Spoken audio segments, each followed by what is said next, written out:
Update. My husband, male 39, has thrown me, female 27, under the bus to his family with his silence and complete lack of spine. How do I salvage this? Original post. My husband Owen and I have been trying for a baby for years with no luck. I would be happy to adopt, but Owen's family is against it.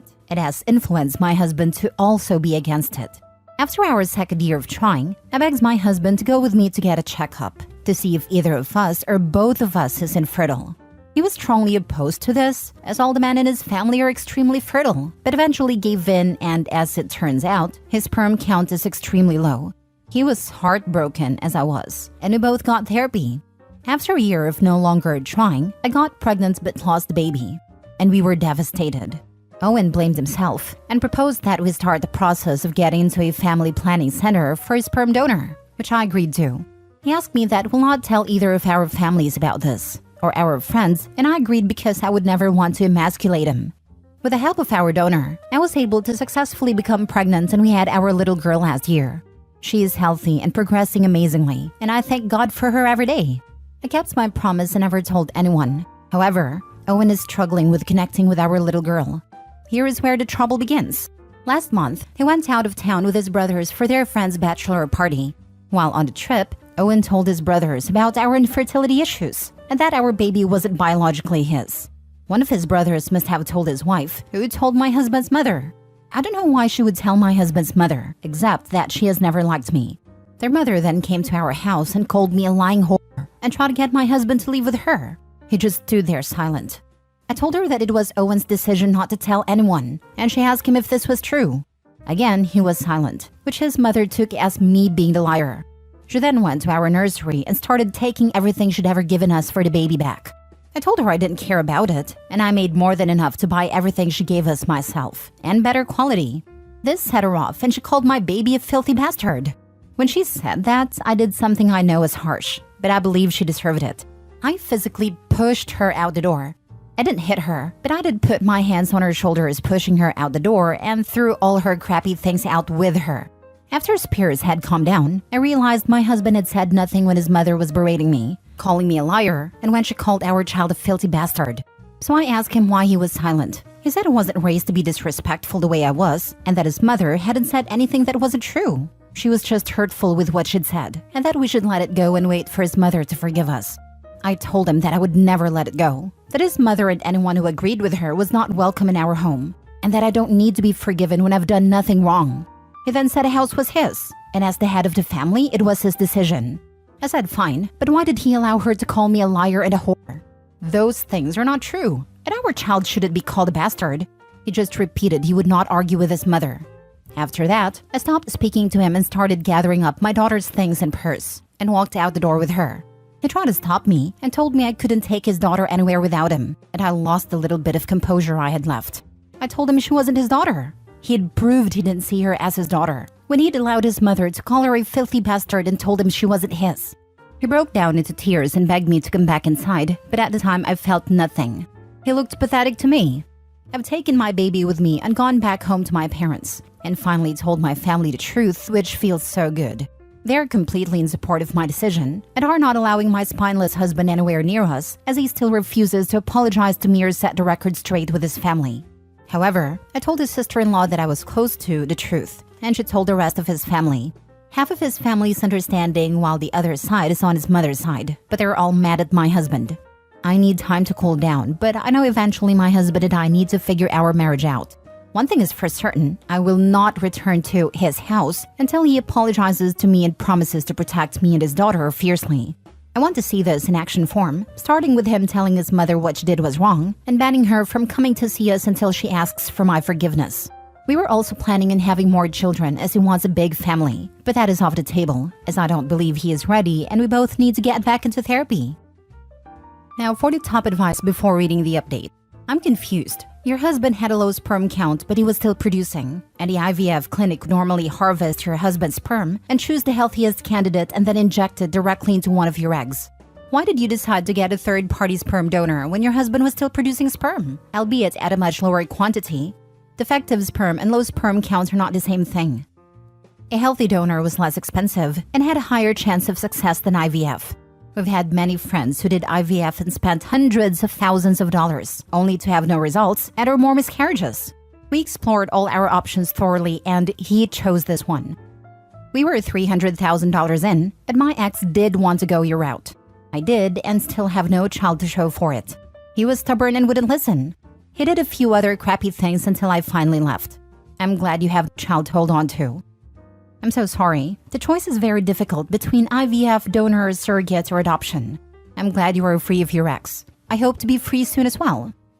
Ask yourself this. Do you believe he is capable of changing? Everything he has said and allowed to be said to you is nothing but disrespectful. I'm beginning to conclude he does not love me enough to change or protect us. He most certainly does not love you enough. I would lose my mind if someone were to disrespect my loved ones, but I'm glad it sounds like you have a supportive family. Stay strong. Don't let him disrespect you again. Thank you. My family is very supportive. They are helping me to find new housing and furnishing. I just never prepared to be a single mother, and I know he will fight me every step of the way. He prioritizes his ego and pride over everything else. It's why he refused to adopt. These days, you can't hide adoption. They interview everyone who might be involved, unless you do entirely privately. And it's why he insisted on hiding the sperm donor. For him, having children is a mark of prowess. And he doesn't have it anymore, which is why he's okay with letting his family throw you under the bus. If he can spread the blame, so much the better. I would see a lawyer ASAP OP, so even if you can't bring yourself to start proceedings, you know where you stand and can make plans. He then said the house was his, and as the head of the family, it was his decision. This is probably the most egregious part of your story for me. So the house is his. He is in charge. But when it comes to actually standing up for the family he's the head of, he has no responsibility? Very freaking convenient. Your husband has a terminal combination of pride and cowardice. From start to finish, you had to bend over backwards to cuddle his ego. But the second you were in the firing line, it suddenly isn't his problem. He wants all the benefits of being seen as the big man, with none of the actual behavior to back it up. Pathetic. Then to say you can't take his daughter when he just agreed with his mother that she is a bastard? Boy, bye. If he apologizes, it's going to be mealy-mouthed, and definitely not followed by changed behavior. I would personally start looking for a lawyer now. If you want, you could suggest couples counseling. But given his incredibly fragile ego, I doubt he would participate meaningfully in that process, and you'd be trying to undo a lifetime of mama's boy immaturity. When it told me it was his house and not our house, it hurt me deeply as well. He told me when we got married, he bought our house for me, and that it would always be our house. Now it feels like my whole world was ripped out from under me. But I understand people are allowed to take back their promises. I will be creating my own home that can never be taken away from me. I cannot have this happen again. Let him have his cold, lonely house, with his mother being the only woman to set foot in it. You and your daughter and your family will make a wonderful life away from that. Does he have any redeeming qualities? It does not seem so, and I'm sure you are aware there is nothing worth saving. Please don't allow yourself or your child to continue to be abused by these total a-holes. I will most certainly never allow my baby to be abused verbally or physically, and its redeeming qualities are few. Now for the update. I want to start by thanking those who were so kind. Your words of encouragement and advice were greatly appreciated. Here is my update. Apparently, after I left my husband's house, my mother-in-law, brother-in-law, and sister-in-law accused me of cheating. I'd already begun speaking with a lawyer after Owen refused to tell the truth to his family, but knowing he let them tell other people I cheated is like getting punched in the chest. I'm now renting a nice 2-bedroom apartment. My siblings and their partners have helped me furnish it, and my top priority is ensuring my baby has everything she needs. Currently, I'm working to create a cozy nursery for her and hiring a nanny. Facing the end of my marriage is terrifying, but I'm learning to accept my new reality. When I notified Owen I was going to file for divorce, he started calling and messaging nonstop. His messages ranged from begging me to come home, telling me he will tell the truth and get therapy, again begging to see our baby, and then threatening to drag me home. I told him the divorce was happening whether he liked it or not, because he failed as a husband, and failed even worse as a parent. He then sent photos and videos of my things in the garbage, and him and my brother-in-law trashing the nursery. His exact words, "I don't need it anymore." In the most disturbing video, he threw our baby's car seat in a dumpster. I do not recognize him or his behavior anymore. He claims to miss his daughter and me, but is trying to make his behavior my fault for not doing what I'm told. This is not the man I agreed to marry. The man I married was smart, kind, gentle, thoughtful, and funny. But this vileness from him was waiting for me the moment I didn't obey and take the disrespect from his family to save him from the humiliation of his infertility. Before the fallout with his mother, he was not like this. It's certainly not an excuse, but I believe it all centered on him feeling emasculated and humiliated by his family. I just can't believe he couldn't at least stand up to his family for me and our baby, the one he said he would die for. I'm not blocking Owen as my lawyer said to email everything he says to me to him, but a constant threatening messages makes me scared to leave my home.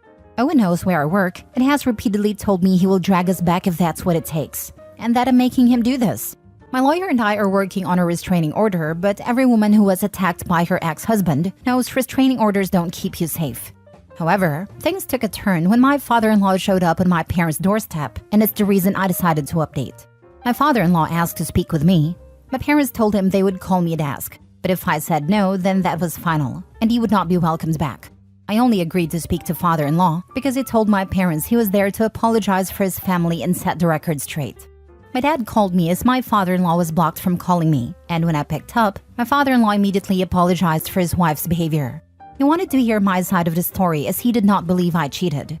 I thanked him. I was never close to father-in-law, but we've always been civil, and let him know of course I did not cheat. I told him of his son's infertility, and that Owen proposed to get a donor. I told him very clearly it was his son's decision, and that because my father-in-law and his family put blood as the only valid form of family, my husband made me lie so our child would be treated equally. After I finished, my father-in-law seemed stunned. He was quiet for a while, then asked if his wife and son could come over and see my daughter in person, as they missed us and were ready to be a family again. But I told him no. Father-in-law then asked if there was anything Owen could do to fix the marriage, and I again told him no. Father-in-law tried to say I was being unfair, but my dad stepped in and said father-in-law was overstaying his welcome. Before I hung up, I told father-in-law that his son was sending me abusive messages daily, and if he truly was sorry, then he should make his son stop. Then I hung up. My parents said my father-in-law was irritated that I did not respectfully say goodbye or give Owen a chance to save his marriage, but left with a little fuss after my parents laid into him about raising his swine of a son to threaten his wife and child. Telling his father must have worked, because I haven't gotten a single message from Owen since then. I do not want anything from my soon-to-be ex. Not child support, not alimony, not house, or any of his other assets. I just need him to agree to the divorce and give up his parental rights, so my little girl can grow up with a family who loves her unconditionally. I have a good degree and a great job. My child and I will be fine without him. Owen's lawyer has made it clear they're going to fight us for full custody, and my soon-to-be ex has significantly more money than me, but my lawyer is confident in our case and I trust them. Today, my mother-in-law has been trying to contact me as she wants to be in my daughter's life and is saying she is ready to accept her as she is. As if my daughter needs to be accepted by her. If it's up to me, their whole family will never see us again. Edit, Owen has destroyed hundreds of thousands of dollars of my electronics, clothes, furniture, and paintings. That's the only thing I will be making him pay me back for. I don't want any of his assets, just the things I worked hard to earn and he destroyed. There is a report, but I don't know what will come of it. Follow your lawyer's advice to the letter, and do not give up assets in a divorce. That is something you can put aside for your child, especially if you don't want him to have rights to your daughter. Make sure you get compensated for the damaged items and half the assets from your marriage. Begging to see our baby and then threatening to drag me home, and then sent photos and videos of my things in the garbage and him and my brother-in-law trashing the nursery. His exact words, "I don't need it anymore." Best thing that man ever said and did. This warrants 2 restraining orders for him, as well as for brother-in-law, sister-in-law, and mother-in-law. I still think that, seeing how he reacts, the chances of him claiming/getting custody of your daughter are very, very small. Today, my mother-in-law has been trying to contact me as she wants to be in my daughter's life and is saying she is ready to accept her as she is. No way in hell. This is exactly what I thought. What judge would give custody to a man who's on video trashing all of his daughter's stuff when he's angry? Why would he get custody when he's destroyed everything he needs to take care of his child? He's made it abundantly clear, with evidence, that he's unstable and can't be trusted. I'm so proud of you, OB. You showed so much courage, and best of all, you're a damn good mother. Stay safe and good luck in court. I hope you kick Owen's butt. Your first post had so many people raging about why you didn't divorce him on the spot. But I get it, not everyone can make that decision in a split second. You had begun making up your mind to leave him when you were safely away and able to think critically. I think it's easy for people to say what they would or wouldn't do when they're a million miles away from the situation and have nothing to lose. But it's so much harder when you're the one who lives with the consequences. And this time to assess the situation will also help settle things in your favor. None of them can say you didn't give them a chance to set things right. They are all horrid except father-in-law, a little less so. Owen's lawyer has made it clear they're going to fight us for full custody, and my soon-to-be ex has significantly more money than me. Owen's lawyer should have told his client to keep his mouth shut, because his threats and the photos of him trashing your property at a baby's nursery are pretty freaking damning. It's good that you're standing up for yourself and your child. I hope you're able to ring him for every penny he owes you, and then some. Like many a-holes, I doubt he told his lawyer everything. I've seen a good chunk of lawyers blindsided by their own clients. I'm putting in my $1.25 money that he does not know. And when your lawyer gets your texts and videos that you were sent, and all your future recordings you have between you and Owen Hall and his family, yeah, they will drop him like it's hot. Last story. Am I the a-hole for using my husband's affair with my cousin against them? My grandparents give each of their grandkids enough to buy a house when we graduate from college. We have to get through college on our own. My older brother made it through with some debt, so we paid that off and still had enough for a 50% down payment and money in the bank for emergencies. I was lucky enough to qualify for a scholarship, as well as a bursary through my father's employer. When I graduated, I bought a small house close to public transportation so I could take the train to work. A few years later, I met and married my husband. He met my cousin Yvonne at my wedding. She is beautiful. I know I'm not ugly, but she is gorgeous. They started an affair about 3 months after the wedding. I found out because they are both stupid. I was hurt, but more than that, I was furious. I wanted to kick him out immediately and divorce him. Instead, I waited almost 6 more months. A month before she graduated from university, I went to my grandparents and broke down. I told them that I just found out about the cheating and that I was shattered. That my own family would do that to me. I stayed with them for a couple of weeks. My husband tried to get to me, but I didn't talk to him. My grandmother helped me get a lawyer for the divorce during this time. My cousin has basically been shunned by the family now. My house was a premarital asset and was covered in our prenup. I gave my ex 1 month to move out. My grandparents are old school about marriage and family, and they are beyond angry. They said that they couldn't fix what she did, but they could make their displeasure clear. They gave me her money. She had taken out student loans since she knew she could pay them back before all this. She also chose a degree that was not exactly in the STEM area, so she will not be making a great salary coming out of school. My ex is begging me to let him stay because he loves me. I said that he would not sleep with other women if he loved me. I know he doesn't. He just did the math and found out how screwed he is. My aunt and uncle are angry at me for screwing their baby out of so much money. I want to be clear here. It was never my intention to take her money. I just wanted our grandparents not to give it to her. Me getting it was just frosting on a cake. Right now, the family's divided but mostly on my side. They do not want to openly disagree with my grandparents. Everything is over and done with. The divorce will take a little more time, but the money is in my retirement account. My ex is out of my house, and my cousin can go F herself. I feel guilty about not confronting them immediately and for bringing my grandparents into it. My ex asked me how I knew, and I told the idiot his texts were all showing up in our tablet before he deleted them. I'd screenshots of everything. So I guess I'm asking if I went too far and whether that makes me the only a-hole in this situation. Now for the top comments. Not the a-hole. She knew she was doing wrong and she should have known there might be consequences. She ain't a kid anymore. She is responsible for her own actions. Them. The cousin didn't accidentally fall on OP's husband's junk. The both of them are acting horribly. Both have to face the consequences of their actions. Yeah, they both did.